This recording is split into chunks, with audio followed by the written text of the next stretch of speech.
Ingresso, como eu falei, preços mais populares, vai lotar, o ambiente tende a ser outro e o Palmeiras vai em busca de manter a liderança do brasileiro. É um jogo que, para o palmeirense, é especial, né? O São Paulo não é um rival qualquer, não é um jogo qualquer. Tivemos muito equilíbrio entre... acho que talvez seja o único time e o Flamengo, né? Que conseguem equilibrar as coisas com o Palmeiras.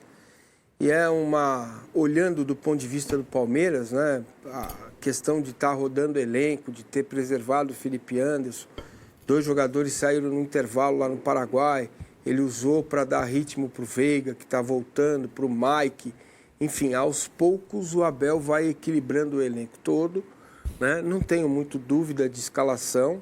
Acho que ele volta para o modelo inicial, entra o Giai ali pela direita e o Felipe Anderson volta também por ali para enfrentar o São Paulo com essa perspectiva de ter a Arena Barueri pela primeira vez com todos os ingressos vendidos. Acho que na história, talvez só Palmeiras e Grêmio lá em 2014, né? Tenha tido foi semi, né? Semi, no final foi contra o Curitiba, né? Também. Pra você ter uma ideia, esse dia vários amigos meus perderam o carro, porque largaram no acostamento da Castelo Branco. Perderam foram guinchados, né? Então, acho que essa é uma expectativa para o jogo e de manutenção do Palmeiras, né? De um time competitivo, com menos desgaste, com menos viagem. Acho que o mês de maio vai ser mais tranquilo em termos de desgaste.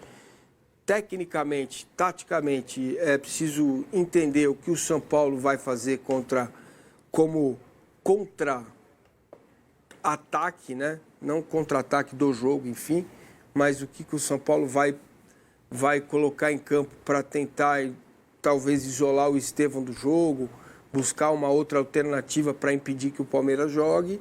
E eu não vejo o Palmeiras diferente, pressionando a saída de bola do São Paulo, tentando fazer a coisa, roubar a bola no campo de ataque, até porque torcida é bom, enche o estádio, é maravilhoso, mas o time tem que ajudar. Então, para a torcida vir junto, o Palmeiras vai ter que ter um comportamento agressivo desde o início do jogo. Ô, Arnaldo, a gente costuma dizer, o Massa acabou de falar também, que se tem um time que dá umas enroscadas contra o Palmeiras, enrosca para o Palmeiras, é o São Paulo. Dificulta e tal, perde, às vezes ganha e tal. É assim que é o São Paulo nessa era Abel contra o Palmeiras. Não, ganha, né? Aí que... Ganha. Tem equilíbrio, exatamente. Talvez seja o time que mais incomode o Palmeiras. Porém, o que a gente está falando e você vem falando, que o Palmeiras que entra em campo agora, talvez seja o melhor Palmeiras ou potencialmente o melhor Palmeiras da era Abel. Já é muito bom, mas pode ficar ainda melhor. Então, o que faz com que para o São Paulo seja ainda mais enroscado. Ainda vai jogar fora de casa, sintético, parará.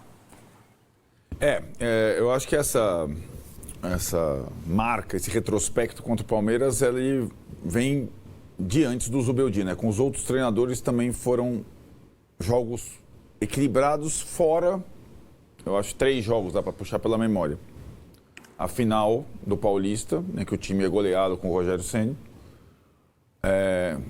O 3-1 ainda já foi estranho também, né? Foi diferente, né? 3x1 da Libertadores. Tô falando para desvantagem do São Paulo, né? O São Paulo teve algumas boas vitórias, né? Não, mas nenhuma desse tipo, né? A goleada na final do Paulista com o Rogério. Um pouco antes, com a eliminação da Libertadores com o Crespo no jogo da volta. E, sobretudo, a goleada que o Dorival sofreu no 5-0 pós-título da Copa do Brasil. Com o Zubeldia, foram quase todos jogos difíceis, equilibrados, mas o Zubeldia ainda não ganhou do Abel. O primeiro jogo que o Zubeldia faz como técnico do São Paulo em São Paulo é contra o Abel no Morumbi 0-0.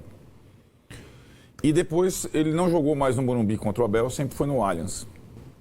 E eu estava buscando aqui algumas semelhanças nas formações para a gente tentar identificar o que ele pode fazer de diferente, se é que ele vai fazer alguma coisa de diferente nessa partida. Ele tem muito menos opções e munição que o Abel, mas ele, nesses confrontos, ele buscou dificultar ao máximo, cada vez com alguma coisinha nova, a situação para o Palmeiras. O que tem em comum nos 3 jogos do Allianz Parque que o Zubeldia perdeu 2, uma derrota por 2-1, aquele gol do Flaco Lopes no finalzinho, e esse gol do Rafael Veiga de pênalti, no pênalti polêmico do Vitor Roque, teve um empate 0-0 no Paulista também. Nas 3 ocasiões, o São Paulo jogou com 3 zagueiros. Na derrota do Flaco Lopes, o time inteiro reserva 3 zagueiros. Na partida do 0-0, um time sem o Lucas e Oscar, 3 zagueiros. E na derrota na semifinal do Paulista, pênalti do Vitor Roque, 3 zagueiros de novo, com a surpresa do Oscar como volante, né? Agora, curiosamente, das 3 ocasiões, ele tem mais jogadores disponíveis, mas quase todas as novidades, possíveis novidades, não estão bem ainda fisicamente. Então isso traz um dilema para o treinador, né?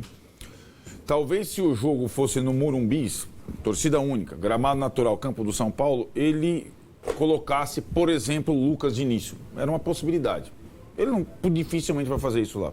Então acho que a tendência é ele repetir mais ou menos a formação que vem jogando fora de casa na ausência dos titulares, do Lucas, do Pablo, do Oscar, enfim. Então acho que vai ser essa a estratégia, imagino. E aí eu não sei como funciona exatamente, e acho que a gordura do Palmeiras na Libertadores, ela é ainda maior, vamos combinar, né? Porque ele já é o primeiro, ele é 100%, né? O São Paulo ainda não é o primeiro, ele não está 100%. E embora as duas equipes estejam devendo um pouco como mandante, como visitante, elas não estão, né? Para os torcedores nessa temporada toda, o São Paulo também não está devendo como visitante, está devendo como mandante. Eu imagino que o São Paulo vá com tudo e com todos na quarta-feira contra o Libertad.